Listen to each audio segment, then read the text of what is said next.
জাতিসংঘের নিরাপত্তা পরিষদের একটি খসড়া প্রস্তাবে গাজায় অবিলম্বে নিঃশর্ত ও অস্থায়ী যুদ্ধবিরতির আহ্বান জানানো হয়। ত্রাণ সরবরাহ নিশ্চিত করার পাশাপাশি গাজার অবরোধ তুলে নিতে বলা হয় এই প্রস্তাবে। তবে প্রস্তাবে ইসরায়েলের আত্মরক্ষার অধিকার স্বীকার এবং গাজায় বন্দী ইসরায়েলিদের মুক্তি শর্তও রাখা হয়।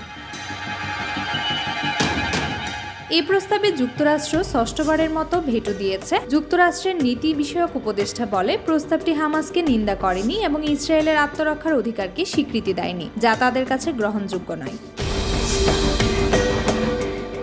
জাতিসংঘের অন্য সদস্যরা যুক্তরাষ্ট্রের এই ভেটোকে আন্তর্জাতিক কূটনীতির বড় ব্যর্থতা হিসেবে অবহিত করেছেন। ফিলিস্তিনি রাষ্ট্রদূত এই ভেটোকে দুঃখজনক ও বেদনাদায়ক বলে মন্তব্য করেন। পাশাপাশি পাকিস্তান, চীন, রাশিয়া ও অন্যান্য দেশও যুক্তরাষ্ট্রের এই অবস্থানের কঠোর সমালোচনা করেন। বৈশ্বিক শান্তি ও মানবিক সহায়তা নিশ্চিত করার জন্য গাজায় অবিলম্বে যুদ্ধবিরতি অত্যন্ত জরুরি, এমনটাই মনে করছে অনেকেই। কিন্তু যুক্তরাষ্ট্রের ভেটোর কারণে এই প্রস্তাবটি নিরাপত্তা পরিষদে পাশ করতে পারেনি, ফলে গাজার দুর্ভোগ অব্যাহত থাকার আশঙ্কা প্রবল।